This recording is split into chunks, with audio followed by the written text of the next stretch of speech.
Cher Reynald, merci beaucoup de vous être déplacé avec un jeune collaborateur. Bon, on peut en parler. Oui, qui a toutes les qualités. Bon, et donc je vous cède la parole. Merci encore à vous et écoutons de toutes nos oreilles. Je crois que ce sera très intéressant. Merci beaucoup, mon père. Alors, quand vous m'avez demandé de parler de Sainte Clotilde, alors évidemment, on est dans l'exception, là. On est dans le creuset. Sans Sainte Clotilde, on ne serait sans doute pas là aujourd'hui. C'est elle qui va faire qu'il va y avoir un avant et un après. Comment articuler cette histoire? C'est très complexe parce que parler de la femme pour la femme, c'est pas forcément audible. Et j'ai beaucoup réfléchi et en fait j'ai retenu une approche qui va peut-être vous déconcerter. Alors ça c'est ma réaction de scientifique, mais on ne peut pas comprendre l'homme sans comprendre le contexte.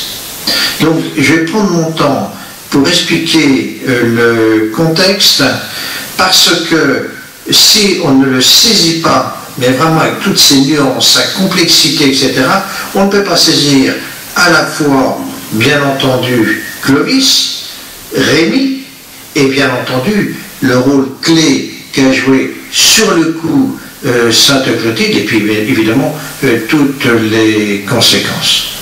Alors on se retrouve là, à la fin du 5e siècle.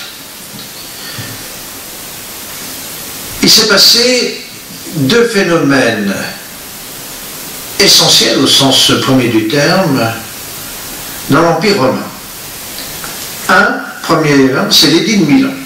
L'édit de Milan, 313, l'empereur Constantin, qui n'est même pas chrétien, il faut le souligner, on va retenir le mot catholique, c'est plus clair, qui n'est pas catholique, reconnaît comme religion d'État le catholicisme. C'est un truc incroyable. C'est un basculement dans l'histoire de l'Empire, je dirais même du monde, parce que l'Empire, c'est le monde, incroyable. Le deuxième fait, c'est que l'Empire est en train d'éclater. Alors on pense toujours qu'il va éclater sous la pression extérieure. C'est pas le cas. En fait, on devrait parler d'implosion. Il implose d'abord, et c'est l'implosion qui fait qu'il va être envahi. Alors pourquoi il implose?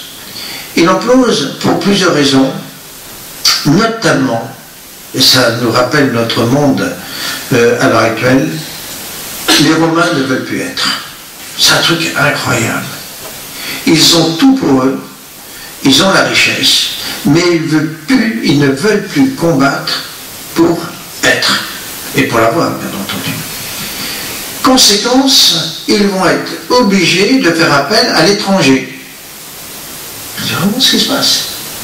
Et comme on est dans le cadre d'un système militaire, on va importer massivement des mercenaires, et puis avec le regroupement familial, vous voyez qu'on est en plein dedans, eh bien, il y a des morceaux de tribus, puis après des tribus qui vont s'installer à l'intérieur des frontières.